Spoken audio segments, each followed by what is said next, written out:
tagumpay o kabiguan, ng ligaya o lungkot. Kaya marapat lamang na tanggapin si Jesus bilang tagapagligtas at Panginoon. At matapos yun ay panariwain ang katapatan at paglapit sa Kanya bawat araw o day by day. Ang day by day ay naglalayong umalalay sa pang-araw-araw na pamumuhay. Narito po si Kuya Ed Lapis sa mensaheng pinamagatang Just keep scattering seeds.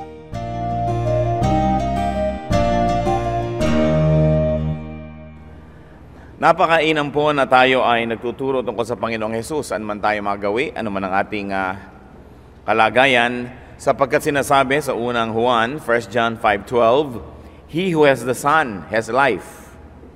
He who does not have the Son of God does not have life. That's why it is imperative to teach about the Son of God. Napakahalaga na ang katuruan tungkol sa anak ng Diyos ay atin pong ipalaganapin, sapagkat sino man ang mayroong Panginoon sa kanyang puso ay may buhay, may kaligtasan, at sino man ang wala na lugar sa kanyang puso para kay Jesus ay walang kaligtasan, walang buhay. Napakalinaw po ng sinabi diyan. So we must share the truth and scatter the Word of God, scatter the work of God everywhere. Ito po ang tema ng ating pag-aaral ngayon, at hanapan natin ang puwang sa ating buhay, ang mga application nito. Ang pamagat, just keep scattering seeds. Patuloy na maghasik, patuloy na magtanim. Nagpapasalamat po kami, Panginoon, sapagkat maaari kaming tumawag sa inyo. Nagpapasalamat kami sapagkat maaari kaming makinig na iyong salita at binibigyan mo kami ng karunungan na maunawa ang mensahe nyo para sa aming lahat na sabay-sabay at para sa isa-isa sa amin na personal. Patuloy nyo kaming linisin, Panginoon. Humihingi kami ng kapatawaran sa aming mga kasalanan. Nawa po, Panginoon, ay buuin nyo ang mga pusong nakakawasak-wasak at nasisira. Ang aming pagkataong kuminsan ay nadudungisan at nababasag ang aming pagkakilala sa aming tunay na pagkatao. Panginoon, restore us. Restore the dignity that you have bestowed on man. Restore our emotions. Restore even our physical health. Restore our mind and our intelligence so we can discern and see the truth. Restore our sight, O God, so we can see. Restore our ears so we can hear your voice. At nawa, Panginoon, sa amin pong pakikinig na iyong salita, di lang madagdagan ang kaalaman namin, kundi makita namin yung magandang kalooban niyo para sa bawat isa sa amin. Sa sandaling ito, humihiling kami, Panginoon, na kayo pong siyang maging tagapagsalita. Mangusap po kayo ng malinaw, makapangyarihan, mga pangungusap na tatagos sa aming puso, magtutuwid sa aming mga kalikuan, at magbibigay liwanag sa aming mga kadiliman. Kayo po ang nais aming marinig, gamitin nyo lang inyong lingkod na tungtungan ng inyong paa. Daluyan na iyong mga salita. But, O God, we pray, O Father in heaven, that you may be our true speaker. In the name of your Son, Jesus, we bind the enemy, we trample on the work of the evil one, rebuke, reject, and drive away any presence of evil. And we frustrate any evil plans of malicious men and spirits. And we pray, Lord, that your will may be done to us. Protect us from deception. Protect us from any danger. Protect us, O Lord, from the wiles of the evil one. Sit on your throne of power. Dispense blessings to your people. In the name of your Son, Jesus, this is our prayer. Amen. Just keep scattering seeds. Siguro po sa atin ay may karanasan din ang pagtatanim. At napakainam yung nagtatanim. Pag nagtatanim ka ng mangga, after a few years, namumunga na.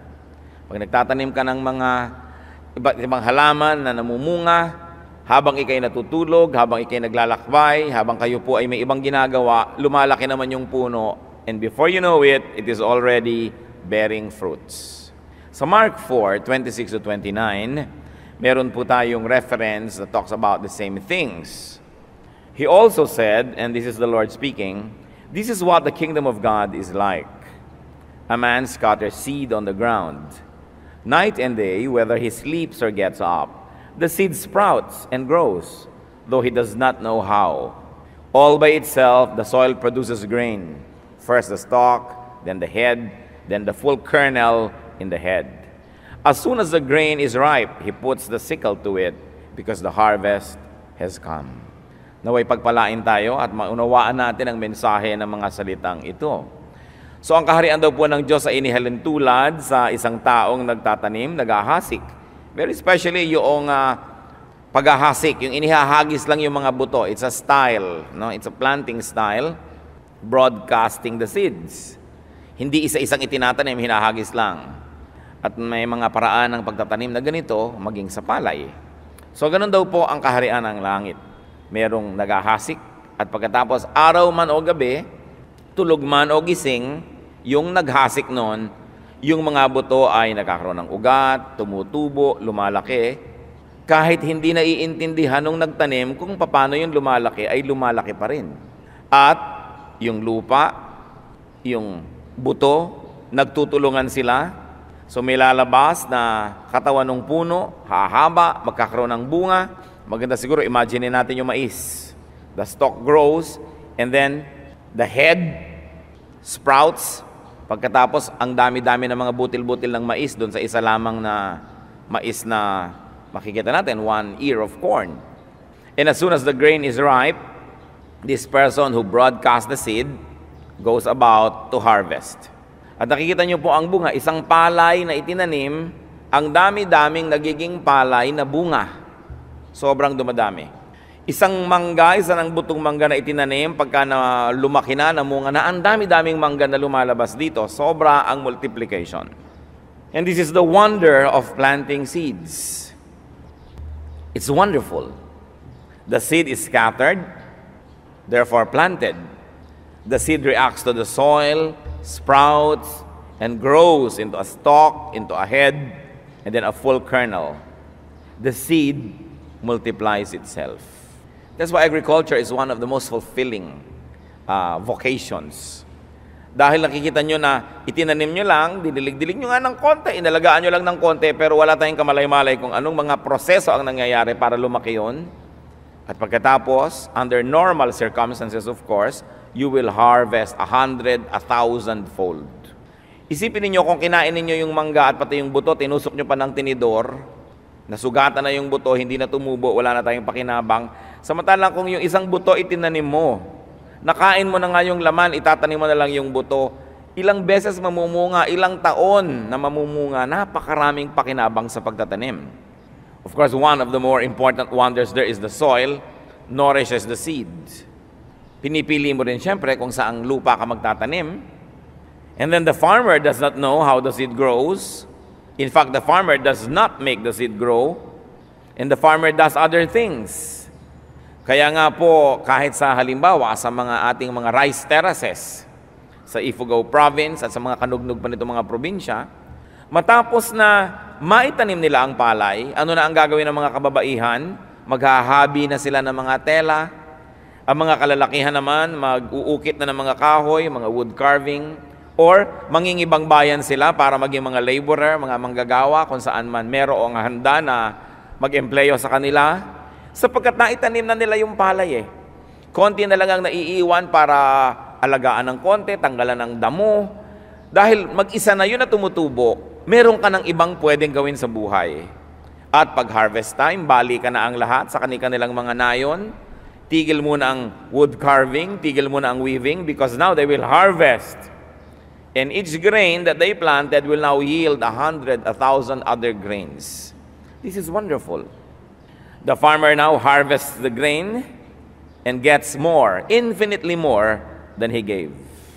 Bakit kaya ibinigay ang kwentong ito? Agriculture lesson kaya ito? O meron pang iba? What are the wonders of planting spiritual seeds? Kasi po sa verse 26, ang sabi, this is what the kingdom of God is like. Sa umpisa pa lamang, nilinaw na ng Panginoon na hindi talaga agriculture ang pakay ng kanyang pagtuturo, kundi magtuturo siya tungkol sa kaharian ng langit, subalit ang gagamitin niyang illustration ay yung pang-araw-araw na buhay ng mga tao, many of whom were farmers. So sabi niya, ang pinag-uusapan talaga natin dito ay ang kaharian ng Diyos. Pampalinaw lang, illustration lang, exhibit lamang yung katotohanan nito sa agriculture. So, planting seeds in this parable is the propagation, the growth, the expansion of God's kingdom. Pagtatanim, pagpapalago, pagpapabunga ng kaharian ng Diyos. Man is mandated, man is needed, assigned to scatter, to spread the seeds. The Word of God, the teachings of God, the work of God, ang kanyang mga gawa. Kaya ang sabi sa 2 Timothy 4:2, preach the Word, be prepared in season and out of season. Kung titingnan po natin mga kapatid, bakit po Katoliko ang Luzon at Visayas sa Pilipinas? Kasi may nagmisyon ng mga Katolikong mga misyonary, nagtanim sila. Matagal lang tumigil ang mga misyon. Matagal lang tumigil, wala nang nagmimisyon. Yung in the real and old-fashioned and classical meaning of the word. Pero hanggang ngayon, the Philippines is still predominantly Catholic, 82%. Dahil umaani sila ng bunga ng kanilang tinanim. Bakit ang Mindanao ay Muslim? At least some parts of it. Dahil nung 14th century, 200 years before the Spaniards came to the Philippines, Muslim missionaries spread Islam in these islands. So hanggang ngayon, may mga Muslim pa doon at patuloy na sila ay dumadami dahil nanganganak sila at may mga mangilan-ngilan din naman na naku-convert. So ang nangyayari, nagbubunga. Bakit ang buong Middle East ay halos Muslim? Because in the 6th century, Islam was born and Islamic zealous missionaries spread the teaching. Bakit naging Buddhist ang Japan? Bakit naging Buddhist ang China? Ang Thailand? Kasi may mga naniwala kay Buddha who was originally from India at ikinalat ang kanyang mga salita dito sa mga bayan na yon. Bakit komunista ang China? Bakit komunista ang ibang mga bansa? Kasi may naniwala sa mga socialist and communist thoughts. Nag-umpisa lang yan sa isa, dalawang nag-isip. May mga naniwala, ikinalat nila yung ganong paniniwala at punto de vista. May mga naging bunga, kaya ngayon maraming mga bayan ay komunista. Patatalo ba ang mga anak ng Diyos sa pagtatanim ng pananampalataya? Yan ang mahalagang isipin. Kung sino ang nagtatanim, siya ang aani. Kaya mahalaga ang misyon. Kayo halimbawa, bakit kayo narito ngayon? Bakit kayo nasa Panginoon? Dahil may nagmisyon sa inyo. Maaring ito ay simpleng pakwento, simpleng patotoo, maaring ito na may puspusan na Bible study, pero may nagtanim. At maaaring kayo, kung ginagawa nyo ang dapat gawin ng mga tunay na mananampalataya, nagtatanim din kayo ngayon, nagtuturo rin, nag-iimbita, kaya kayong isang bunga, magiging napakaraming bunga. Oras na nagtatanim. Ang mundo, ang planeta ay neutral. Ang lupa ay neutral. Kung anong itanim mo, yun ang tutubo. Kaya ang mahalaga, tanim tayo ng tanim ng salita ng Diyos para ito ang tumubo. Hindi kasi masyadong masigasig ang pagmimisyon natin siguro, kaya hanggang ngayon, ang mga evangelical Christians ay kakaunti kung ikukumpara sa mga hindi. Kaya kailangan ng bawat isang Kristiyano masigasig magtanim. Pag nagtanim ka ng salita ng Diyos sa isang tao, kahit natutulog ka, naglalaba ka, nanonood ka ng TV, tumutubo yung itinanim mo doon sa kanyang isip. Yung ipinakita mo sa kanyang kagandahang loob, yung ipinakita nating magandang halimbawa, yung ipinarinig natin sa kanya na patotoo, yung ibinigay natin na maikising babasahin, yung niregalo mong Bible, yung ibinigay mong message tape, nagtatrabaho yon kahit kayo'y nagpapahinga. Sapagkat ang sabi sa Biblia, ang salita ng Diyos ay makapangyarihan, it will always accomplish the purpose for which it is sent. It will never return to the Lord empty. Whenever the word of God is cast, it will accomplish a purpose and it will never return to God without a harvest. Ngayon, wala lang tayong harvest kung minsan kasi hindi tayo nagtatanim. Malinaw na malinaw. Ipinauubayan natin sa mga specialists. Uy, gusto mong masave, halika, kausapan mo si brother ganon, si sister ganyan. Ba't hindi natin sabihin? Hindi ko po maipaliwanag. Paano mo hindi maipaliwanag kung naranasan mo na? Hindi mo naman kailangan maging theologian, hindi mo kailangan ng PhD o maging reverend para ka lamang magtanim. Napakaraming nagtatanim sa ating bayan, hindi naman nagtapos ng agriculture sa Muñoz o sa Los Baños.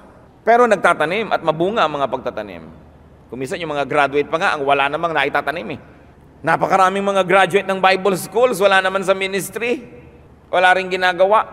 Huwag nating iniaasa sa mga espesyalista sapagkat whoever has the Son has life. whoever does not have the Son shall not have life. This is how important it is. Kaya ang sabi po dito sa 2 Timothy 4:2, preach the word. Be prepared in season and out of season. Kailangan, ano man ang panahon, nagtuturo tayo. Many people do not and cannot plant because they have many concerns.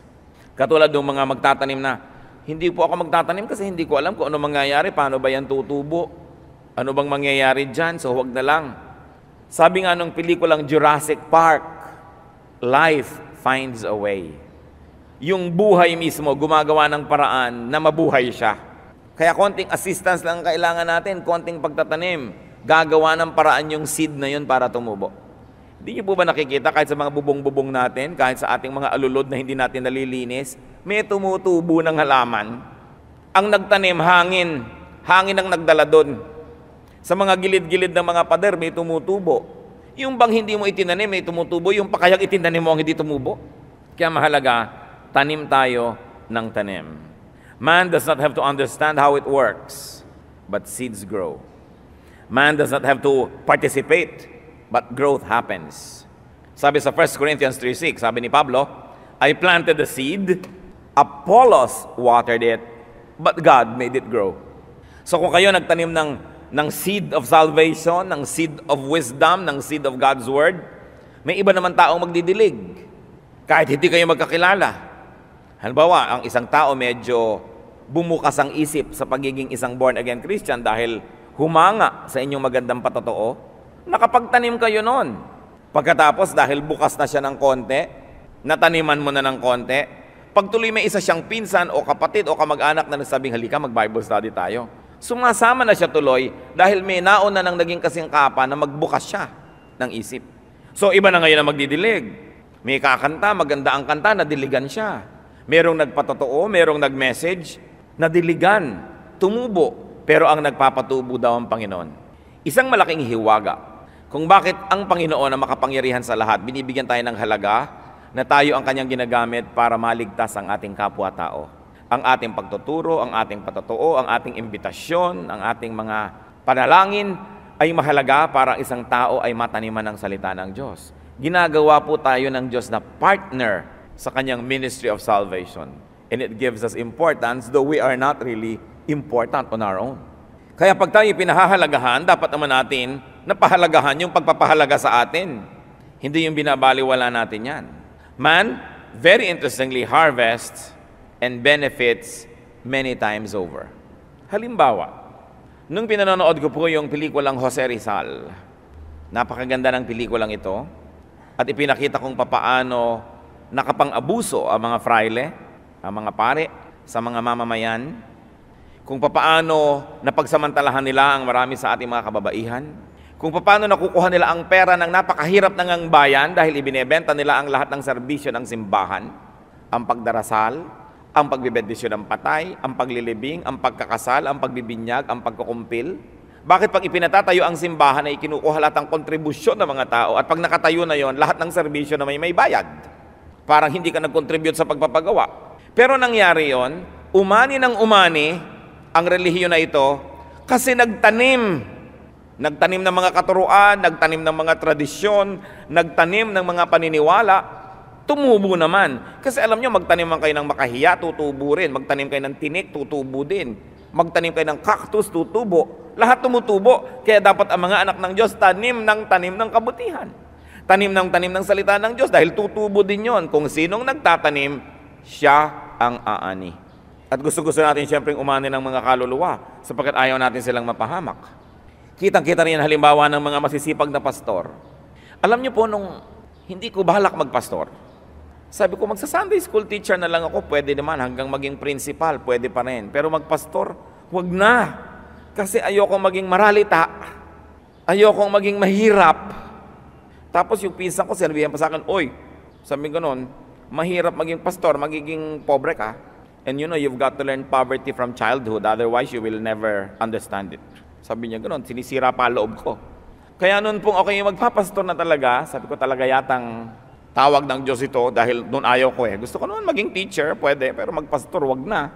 Namili ko ng maraming mga tuwalyang magaganda, namili ko ng maraming basong magaganda, namili ko ng maraming magagandang gamit kasi gusto ko maaayos yung gamit. Kasi sabi ko, pag nagpastor na ako, di ko na ito mabibili. At least siguro mga 5-7 taon, mabasag-basag man unti-unti, magapak-gapak man may ilalabas pa uli akong konting bago. Mga 10 taon pa ako mag-e-enjoy ng mga tira-tirahan ng mga bagay na gusto ko. Alam niyo po, pag nililingon ko yung panahon na yon, ang ikinatutuwa ko, willing naman pala ako by God's grace na magdusa. But you know what? Hindi naman po ako nagdusa.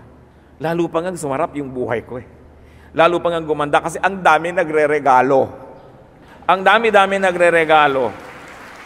Ang mga sasakyan ko po, regalo lahat. Hindi ako bumibili niyan. Nire-regalo. Halos lahat. Kung pagkain lang, kung kakainin ko lahat, magiging elepante na ako. Kaya marami ko nabibigyan kasi marami nagre-regalo. Ganun pala. Kasi nagtatanim ka ng mabuti sa kapwa. Sila ay nagkakaroon ng kahit man lang konting kaliwanagan, ginhawa, guidance, sinusuklian nila. Kaya ang pagtatanim, laging may bunga. Salamat na lang, hindi ko naisip yan nung araw na magpapasonga ako, magtatanim para ko umani. Salamat na hindi ko yun naisip. Akala ko talaga ang niyayakap ko ay isang karukhaan. Pero hindi naman pala ganun. Kasi pag nagtatanim ka talaga, yun ang rule of life, may ani. Kaya kung walang nagre-regalo sa inyo, alam nyo ang sagot. Wala sigurong tinatanaw. Wala siguro tayong naitanim. Bagamat may mangilan-ngilan naman, natanim ka nga ng tanim, ayaw pa rin mamunga. Papaya man, may ganun eh. Pero hindi naman lahat. Hindi pwedeng lahat ng tinamnan mo ng mabuti, limutin ka.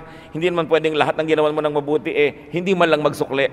Kaya kung may 2, 3 na hindi ka maaalala, may 7 pang makakaalala niyan out of 10. Pero ang maganda po, tanim lang tayo ng tanim, hindi dahil sa gusto nating umani. Pero ang ganong kabuti ang Diyos. Siya ay makatarungan. Lahat ng mabubuting gawa, binibigyan niya ng gantimpala. So, this man harvests and benefits many times over. Kaya sino man po ngayon ang mga major religions in the world, kasi nagtanim sila. Mahalagang magtanim. Lalo't naniniwala tayo, if Christ died for this, then it must be worth planting.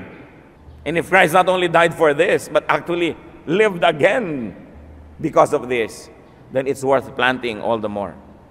Ito pong si Pablo, nung siya may mga kinukuha at hinihingi ng mga tulong sa kanyang mga nahango mula sa impyerno, dadala niya sa langit ang buhay. Mula sa kadiliman, nadala niya sa liwanag. Mula sa kalikuan, nadala niya sa katuwiran. Sabi niya sa 1 Corinthians 9:11, if we have sown spiritual seed among you, is it too much if we reap a material harvest from you? Sabi niya, kung kayo, nataniman namin ng spiritual na mga butil, at nagkaroon kayo ng buhay na walang hanggan, nagkaroon kayo ng kaliwanagan, ng kaligtasan, kung kami nagtanim sa inyo ng mga spiritual na bagay, malabis ba naman na asahan namin na aani man lang kami kahit man lang material things from you? Yun ang sinasabi ni Paul. Malaswa ba na tulungan ninyo ako at tustusan ninyo ang aking mga misyon at pagpunta rito at pagpunta ron? Sabi ni Paul. Masagwa ba na pakanin nyo ako at bigyan nyo ako ng matitirhan? Na binigyan ko kayo ng spiritual life? Sabi niya ganun, is it too much if we reap a material harvest? Ipinakikita lang dito ni Paul, ang nagtatanim dapat talagang umani. Hindi yun pangit, hindi yun masama. Yun ang dapat. That is the law of nature, and God is the author of the law of nature. Another wonder is that the seed, once planted, reacts with the soil, the recipient, the environment. Ang itinanim po nating salita ng Diyos, patotoo, witness, story, encouragement, prayer, will do its work. It will react. Kaya mas maraming itinatanim, mas malaki po ang pagkakataon na mas marami ang tutubo. May mangilan-ngilan man dyan na hindi tumubo agad. Sa dami ng itinanim nyo, batting average, you will still have a good harvest. So the seed grows even without the planter's consciousness and effort. Kuminsan po, may mga lumalapit sa inyong lingkod, sinasabi, naku, nasave po ako dahil nadinig ko yung tape nyo. Nakikinig po ako sa radyo, tinanggap ko ang Panginoon. Sabi ko, akalain mo nga naman yan. Madalas pagka yung ating mga radio program ay tumutugtog, lalo't umagay, tulog pa ako. Kasi kuminsan pinapadala natin ng tape sa stasyon, nadidinig. Tulog ka pa, nagtatrabaho ka at nagtatanim, napakahalaga na maraming nagagawa ng sabay. Sabi niyo ba, Pastor, hindi po ba kayo nagla-live? Sabi, kaya di pag nag-live program ako, wala na ako ibang nagawa sa buhay dahil 2 oras ang traffic patungo, Magla-live ka ng 1 oras, 2 oras pa uwi, 5 oras na naubos na, pagod na ako doon. Wala na ako ibang magagawa sa buhay. Samantalang pwedeng sabay-sabay. Nakitang-kita ko po yung sinasabi dito sa Biblia na nagpapahinga ka, yung itinanim mo tumutubo. Hindi mo alam.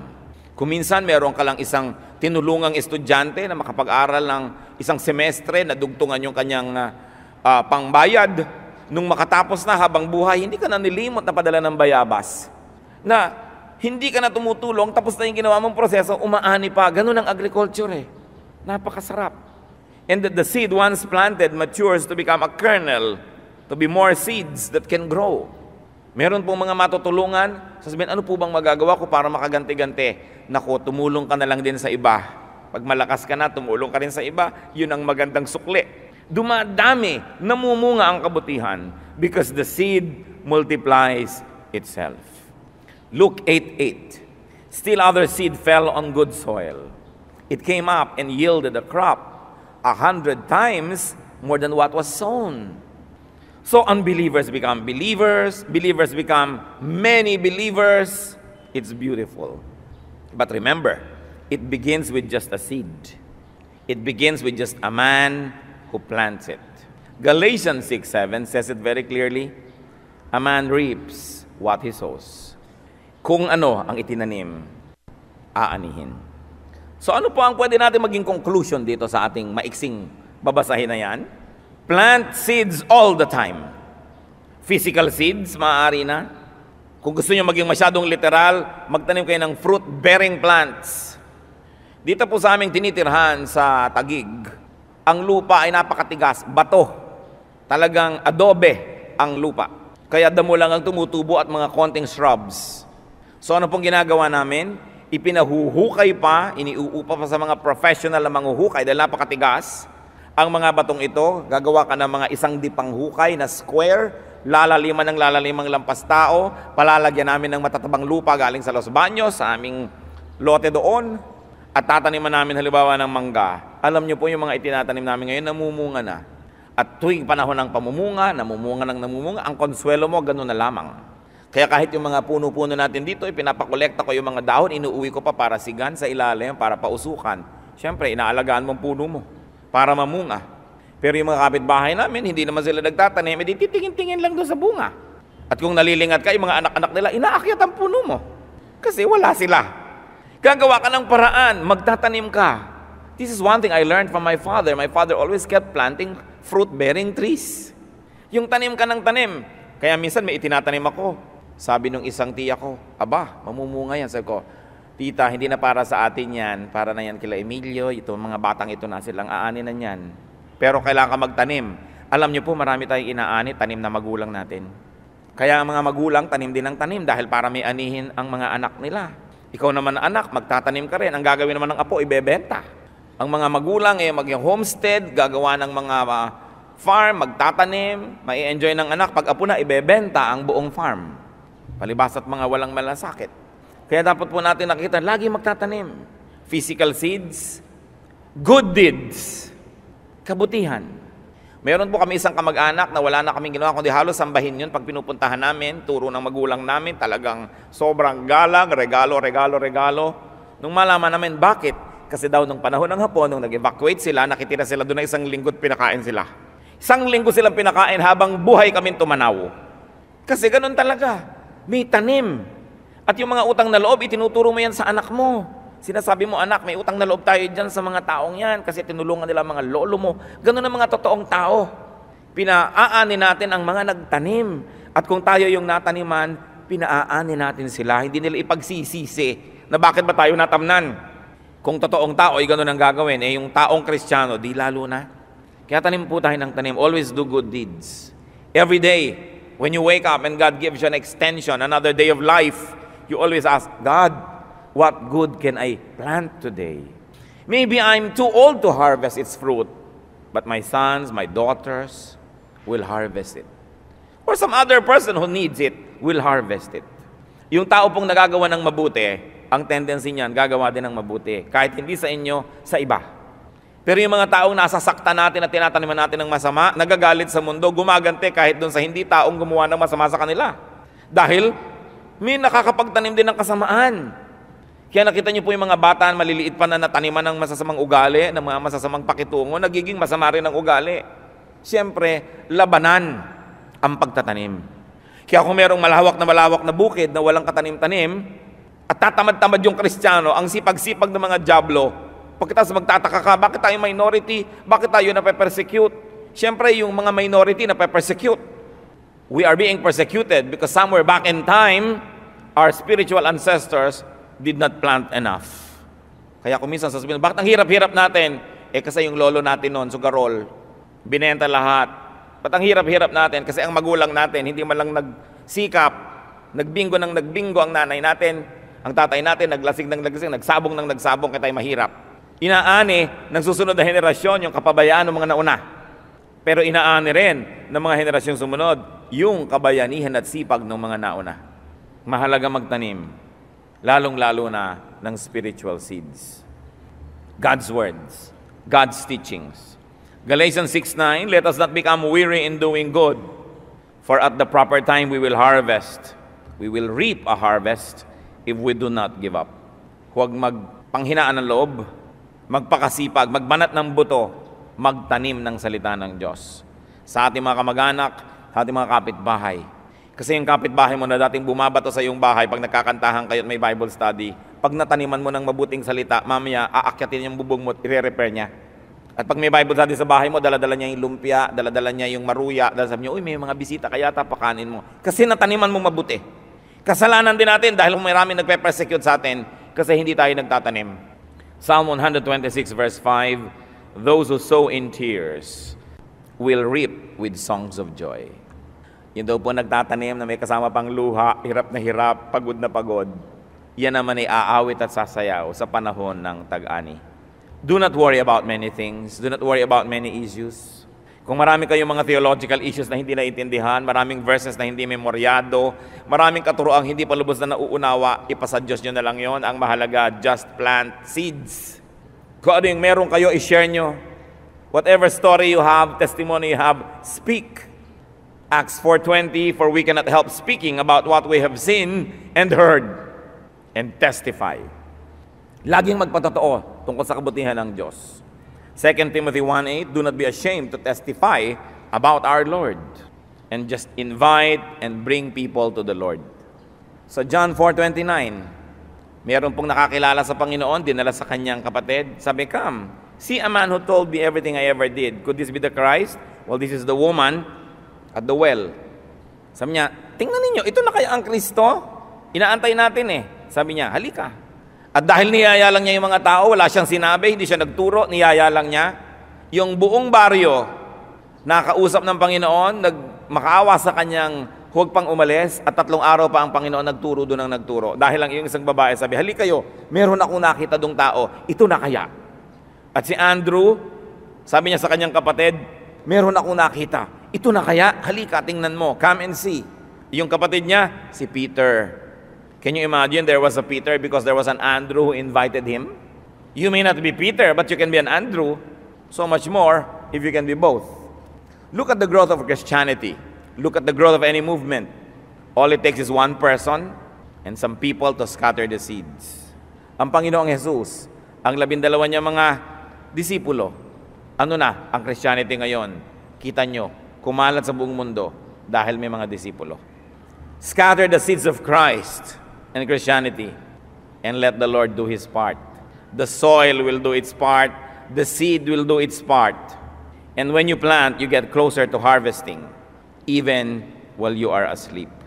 Ang mahalaga po mga kapatid, magtanim muna kayo bago kayo matulog, bago kayo magpahinga, bago kayo magbakasyon. Kasi kung wala kayong itinanim, nakatulog kayo ng 8 oras, sayang yung 8 oras dahil dapat sana tumubo na yun. Wala kayong itinanim, nagbakasyon kayo ng 2 buwan, sana may tumutubo na. Kaya nga ngayon mga kapatid, habang bata pa kayo, habang may panahon pa, kung meron kayo kahit kaprasong lupa, magtanim na.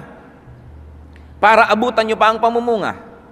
Isipin nyo, magtatanim lang kayo ng kaprasong puno, magkakarnabal kayo, manonood kayo ng pelikula, magsha-shopping kayo, matutulog kayo, magsuswimming kayo, yung puno, tumutubo, lumalaki.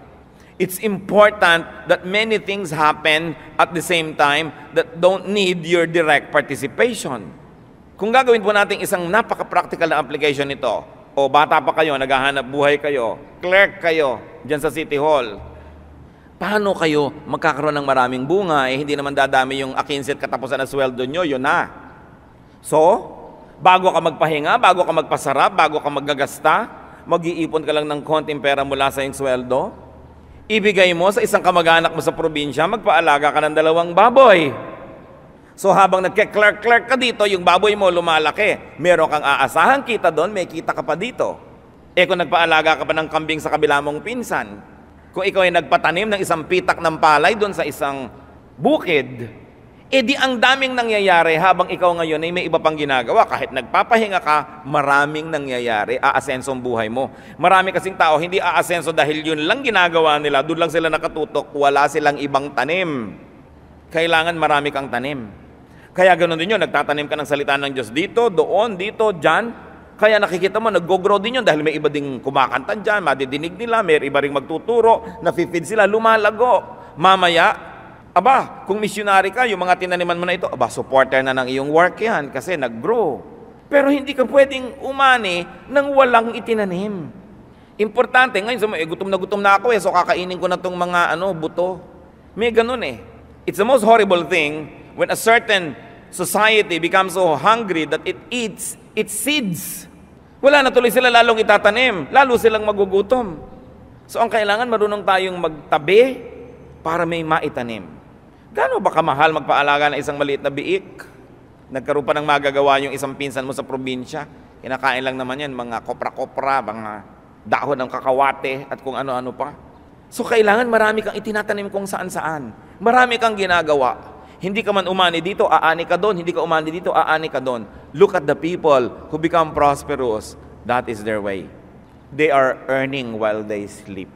Habang tayo nagkukumahog at pagod na pagod, bawat nating kinikita ay talagang dugo at pawis. Some are smarter than others.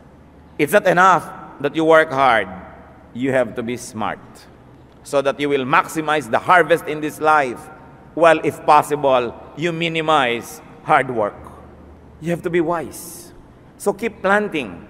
Spiritually speaking, those that you plant, those that you convert to the Lord will become your friend, your brother, your sister, your supporter, your helper. And won't you want that? Because you're committed to the work of the Lord? Won't you want to be helped, to be supported? Won't you want the work to grow? So it is important. Sabi ni Paul sa 1 Corinthians 9:16, "Woe to me if I do not preach the gospel." Sumpain ako pag hindi ako nangaral, pag hindi ako nagtanim. At tayo ngayon, kayo, ako, nandito tayo dahil nagtanim si Paul, nagtanim si Peter, nagtanim ang mga disciples. Sino kaya sa kanila ang ating kalololohan sa pananalig? Siyempre, yung nagdala sa inyo sa Panginoon, may nagdala doon. Yung nagdala doon, may nagdala doon. Pag binalikan natin yan, ititrace natin, one of the disciples yan. Ang mahalaga naman, nasa family tree kayo ng iba. Hindi, wala nang lumago mula sa inyo, tumigil na yung family doon. Ang mahalaga, tinitrace ka, naging Kristiyano ako kasi si ganon, na sinyera ni ganon, na sinyera ni ganon. Kasali ka man lang doon sa family tree ng mga tao. Mahalaga po yan. Yan ang pinakamahalagang tanim. Sabi nila, if a man would like to live forever, he must plant a tree, write a book, or sire a son. So either may anak ka, o may sinulat ka, o nagtanim ka. Lahat yon magandang gawin. Para ang alaala natin na hindi mabura. Para lagi tayong kasali sa that which goes on. Can you imagine if you planted a tree, the tree will bear fruit habang mga bunga nun namumunga pa, kasali kayo sa kwento. Pag may sinyeran kayo ng Word of God, may sinyeran siya, may sinyeran yun, sumali kayo sa kwento. Kung ano yan, kung multi-level marketing yan, ang dami-dami nyo ng overriding commission. Yung iba, ang galing-galing sa multi-level marketing, ang itinitinday kung ano-ano, di lalo naman kung para sa Panginoon yun. Ayaw nyo bang makasali dun sa isang leg dito, isang leg dun? Tapos habang nagtatrabaho yung mga nando sa babang ni hindi mo kilala, kumikita ka, nagkakaroon ka points. Points in heaven pa. Di ba masarap yun? Acts 5:28, "We gave you strict orders not to teach in this name," he said. "You have filled Jerusalem with your teaching." Ito po yung sinasabi ng mga high priest nung Sanhedrin sa mga disciples ni Lord. Inawat nila, tumigil kayo ng katuturo sa pangalan ni Jesus. Hindi sila naawat. Sa halip, lalo pang lumaganap. Sabi, napuno na itong buong Jerusalem ng pangalan niyan, ipinagbabawal na nga namin sa inyo. Bakit nangyari? Dahil masipag silang magtanim. Acts 2:47, and the Lord added to their number daily those who were being saved. Because they were doing the right thing. Just keep on planting. Just keep on scattering seeds. Panginoon, salamat po sa mga paalala nyo. Salamat, Panginoon, sa magandang katotohanan na kang nagtatanim kami aani. Pakita nyo nawa, Panginoon, na kami nagtatanim ng mahusay. Buksan nyo pong isip namin kung ano-ano mga dapat naming itanim na tunay na halaman. Kung ano mga dapat naming itanim na mabubuting gawa at kung kanino naman dapat itanim ito. Ano po mga investments ang dapat gawin namin, small or big, so that time is maximized and though we sleep, something is growing somewhere and we wake up to harvest. Turuan nyo kami, Lord, na magtanim ng iyong mga salita. Pakita nyo sa amin kung saang larangan, bukas na bukas, pwede kami magtanim pero hindi namin ginagawa. Mga taong malapit sa amin, nakakausap namin araw-araw, natataniman ba namin ang salita mo, Panginoon? Ipakita mo po sa amin kung saan kami dapat magtanim, kung ano po aming mga pagkukulang, at paliwanagin mo pa sa amin yung mga tama namin ginagawa para lalo pa namin mapag-ibayo ang pagtatanim. Panginoon, maiksi ang buhay na ipinahihiram nyo, pero sapat na ito para makapagtanim kami ng maraming bagay. While life is short, it is always long enough to plant and to harvest in one lifetime. Teach us, Lord, not to waste time. Teach us to number our days. Teach us to be wise. Mga kapatid, magbulay-bulay tayo sandali. Hingin natin sa Panginoon Diyos ang personal na mensahe niya sa atin.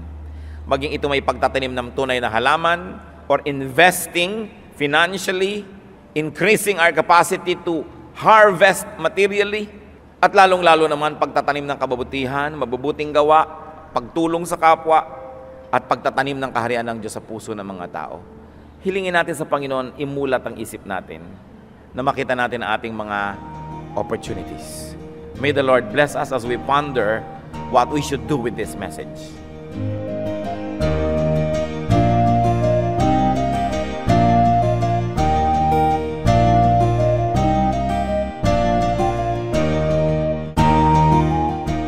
Ang katatapos pong mensahe ni Kuya Ed Lapis ay pinamagatang Just keep scattering seeds.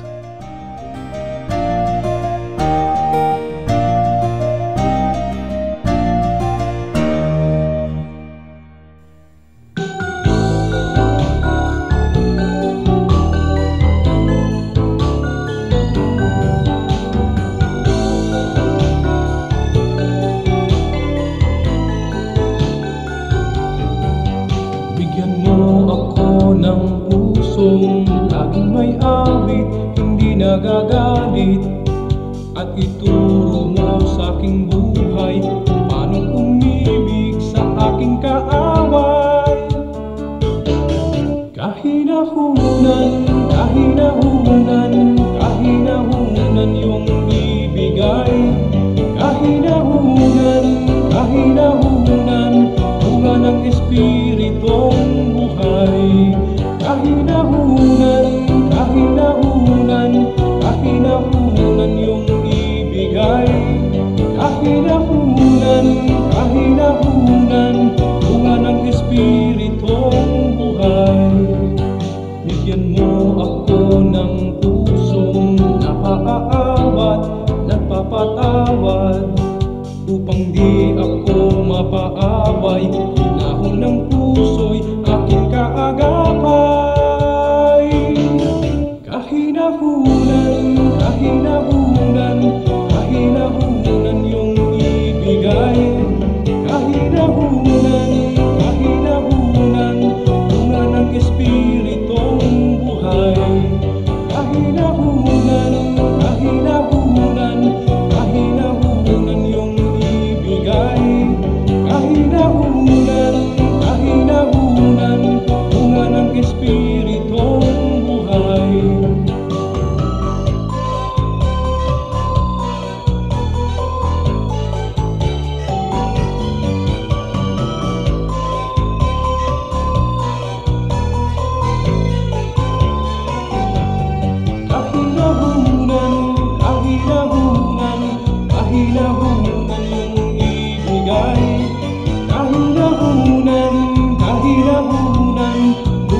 ng Espiritong buhay. Kahinahunan, kahinahunan, kahinahunan yung ibigay. Kahinahunan, kahinahunan, bunga ng Espiritong buhay. Kahinahunan, kahinahunan, kahinahunan yung ibigay. Kahinahunan, kahinahunan, bunga ng Espiritong buhay. Bunga ng Espiritong buhay. Bunga ng Espiritong buhay. Bunga ng Espiritong buhay. Tayo po ay dumako sa ating hiyas ng lahi. Marami pong hiyas ang ating bayan na dapat ay makilala nating mga Pilipino. At hindi lang makilala, ito ay ating ganap na itanghal at gamitin sa ating pagsambang Kristiyano. Akala kasi ng iba, pag naging Kristiyano na sila, dapat Western na. O kaya kanluranin na ang paraan, ng musika, ng pananamit, ng pagsamba. Subalit napakayaman po ng ating mga kaugalian na kung atin lamang babawiin sa mga gawa ng kaaway at sa kadiliman magagamit para po sa kapurihan ng Panginoon at para rin sa ikatatanghal ng ating lahi. Sa atin pong hiyas ng lahi ay ngayon ay ating pakikinggan ng instrumentong patatag. Ito po ay isang paglikha ng tunog at musika ng mga Kalinga.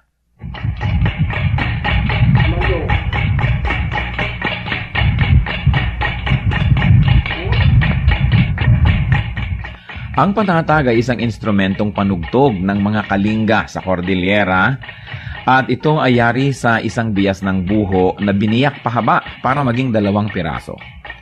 Ang isa o 2 kaputol ng buho ay ipinapatong ng manunugtog sa kanyang 2 hita kung siya'y nakaupo at ito'y salisihan niyang hinahataw ng patpat sa isang maindayog na ritmo habang ang kanyang kamay na walang hawak na patpat ay dadampi-dampi naman dito sa mga buhong ito.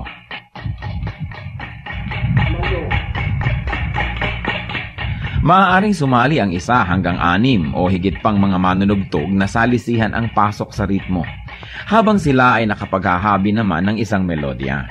Ginagaya ng patatag ang mga musikang nalilikha ng gangsa o ang mga mumunting gongs ng mga katutubong Pilipino sa Cordillera. Ang paglikha ng musika sa ating bayan, lalong-lalo sa mga Kalinga, ay bunga ng pakiramdaman at pagbibigayan ng isang grupo ng manunugtog. Hindi lang tayo lumilikha ng tunog, hindi lang tayo lumilikha ng musika, patuloy tayong humahabi ng lipunan kung saan ang pagpapahalaga ng bigayan, pakiramdaman ay kitang-kita sa paglikha ng tunog. Sa paggamit ng patatag, ang mga Kalinga ay isa-isang nag-aambag para makabuo ng isang melodya. Hindi lang isang tao ang gumagawa ng melodya at ang iba ay para lamang na tagatulong o background, kundi ang lahat ay kasama. Ang patatag ay maaari nating gamitin sa paglikha ng musika para sambahin ng Diyos. Kailangan lang masanay ang ating tainga sapagkat kung bago ay parang tayo'y naninibago. Subalit ang lahat po ng tunog ay bigay ng Diyos sa sinukob. At marami nga lang tunog ang ginamit ng kaaway ng matagal na. Dapat bawiin na natin at gamitin sa pagsamba sa Panginoong Hesus. Ang patatag ng mga Kalinga, hiyas ng lahi, hiyas ng bayan.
Wala sa kalagayan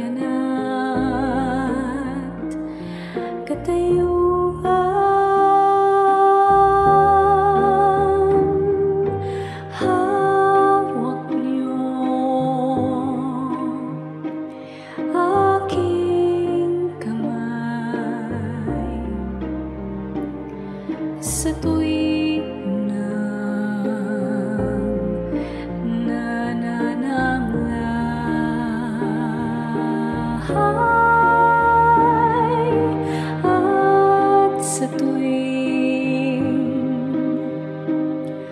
magkamali,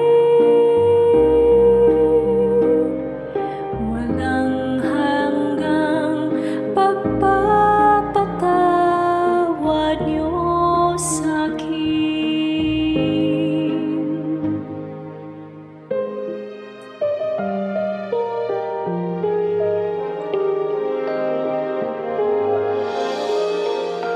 Di may hahambing pag-ibig niyo sa'kin. Di may halin tulad ang wagas niyong pagtingin. Ang iyong pagmamahal sadyang walang hadlang, wala sa kalagayanan, katayuan.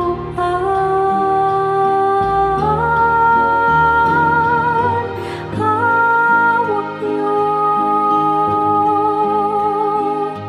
aking kamay sa tuwing nananamlay,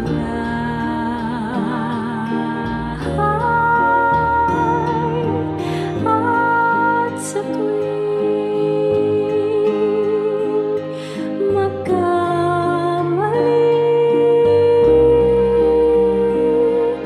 walang hanggang pagpapatawad niyo sa'kin.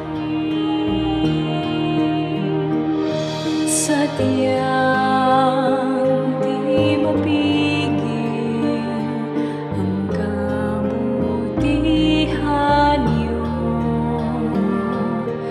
kahit tumigil pag-ikot ng mundo.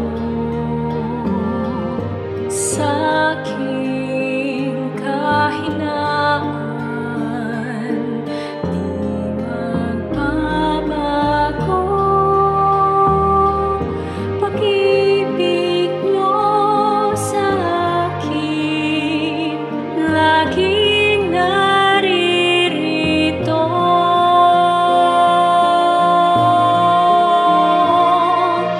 Hawak niyo aking kamay sa tuwing nananamlay,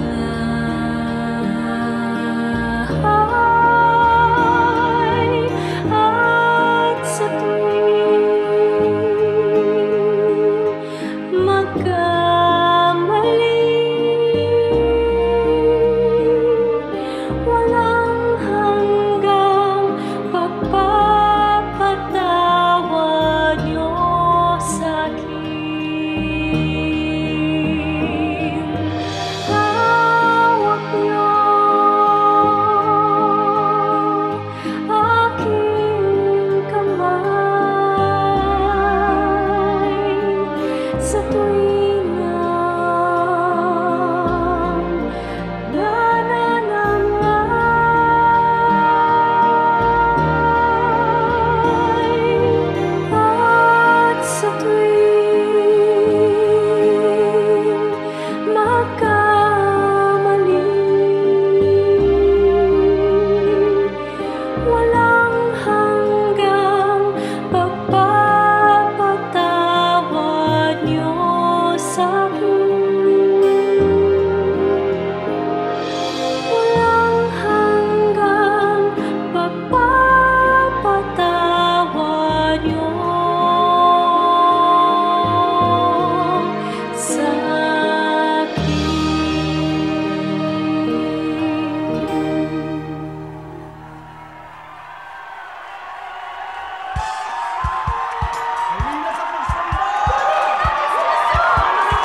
ay magliligas. At nilain ang hanip, lingapin ang kanyang niyas. Pagkista kay Jesus Pilipinas, kalooban ng Diyos di amalas. Inayat siya ang Panginoon at tagapagligtas ng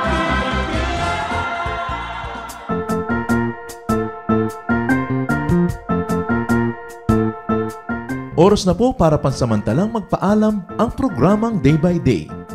Tayo po'y magsama-sama tuwing ika-6 hanggang ika-7 ng umaga, araw-araw.